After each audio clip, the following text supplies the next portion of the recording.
Sahabat Komsos yang terkasih, hari ini kita belajar dari kitab kebijaksanaan tentang pentingnya mencari kebijaksanaan dalam hidup.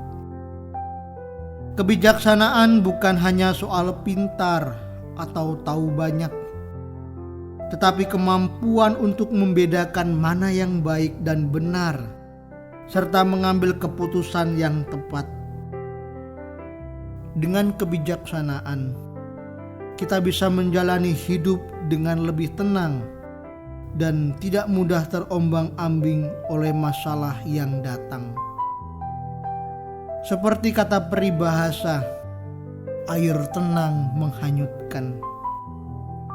Artinya, orang yang bijak dan sabar bisa membawa dampak yang besar dan positif dalam hidupnya serta orang-orang di sekitarnya. Kebijaksanaan juga membuat kita bisa melihat setiap keadaan dengan mata hati yang jernih dan tidak mudah putus asa. Dalam Injil Lukas, kita menemukan kisah Yesus yang menyembuhkan 10 orang kusta. Dari 10 orang itu, hanya 1 yang bersyukur dan kembali berterima kasih kepada Yesus. Inilah realitas yang umum terjadi. Seringkali ada banyak berkat dan pertolongan yang sudah Tuhan beri dalam hidup kita, tapi kita lupa untuk berterima kasih.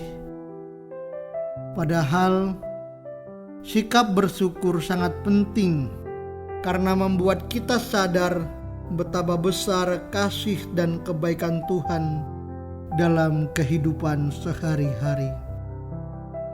Ketika kita bersyukur, hati kita menjadi lebih damai dan kita juga semakin terbuka untuk menerima berkat-berkat lain yang Tuhan berikan. Kebijaksanaan dan syukur merupakan hal penting yang saling melengkapi dalam hidup kita. Orang yang bijak tahu bahwa segala kebaikan yang dia terima berasal dari Tuhan. Maka dia tidak lupa bersyukur dan mengucap terima kasih. Mari kita belajar untuk menjalani hidup dengan bijak, benar, dan penuh arti.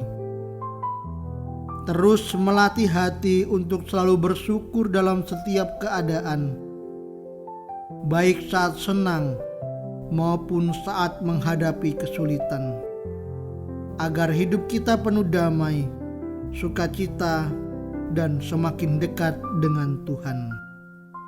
Semoga Tuhan memberkati kita semua.